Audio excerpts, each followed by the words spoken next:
Mr. Speaker, in light of additional information in emails written by Peter Mandelson, the Prime Minister has asked the Foreign Secretary to withdraw him as Ambassador to the United States.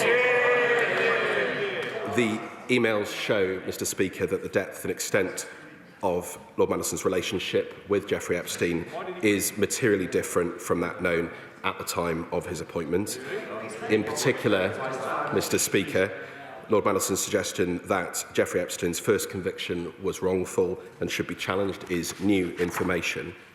And in light of that, Mr. Speaker, and mindful, as we all are, of the victims of Epstein's appalling crimes, he has been withdrawn as ambassador with immediate effect.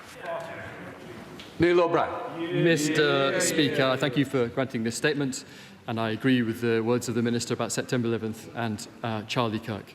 But, Mr. Speaker, this is yet another extraordinary error of judgment by this weak Prime Minister. And I pay tribute to the Leader of the Opposition for yesterday securing justice for the victims of Epstein. This raises massive questions. It is not just that Peter Mandelson said that Epstein was his best pal and that he loved him.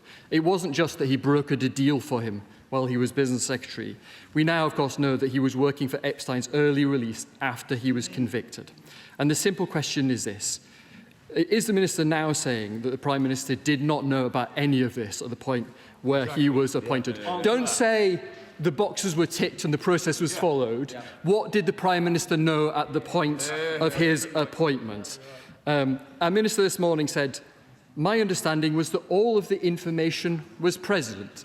Is that correct? Did the Prime Minister know, and will the government now publish all the documents relating to Peter Mandelson's vetting? And if the Minister says he doesn't know at the time, when did the Prime Minister become aware of these revelations? Now, Peter Mandelson quietly stayed at Epstein's house while he was in prison. Mandelson now says that he was wrong to think he was innocent. That's his defence. He had pleaded guilty. So there are huge questions here, Mr. Speaker. Did the State Department, the US State Department, give any warning to our government ahead of this appointment? Did the Prime Minister's Chief of Staff, Sue Gray, give any warning? Have any employees of Global Counsel visited our Washington embassy since his appointment? Next week is going to be the state visit.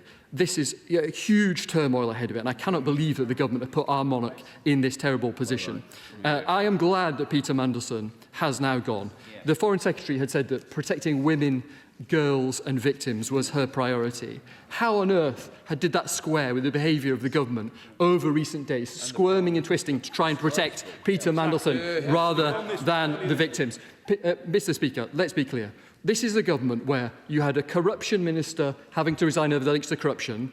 You had a former police officer having to resign over having not been clear with the police. You've had a housing minister having to resign over not paying tax on a house. And now you put our ambassador to Washington in the middle of the biggest scandal in Washington. This is a weak Prime Minister with error after error of judgment. Minister. Well, Mr. Speaker, I think the first thing that we all need to be clear across this House, and I'm sure the honourable gentleman wouldn't disagree with this, is that the victims of Epstein are at the forefront of all of our minds. He was a despicable criminal who committed the most heinous crimes and destroyed the lives of so many women and girls.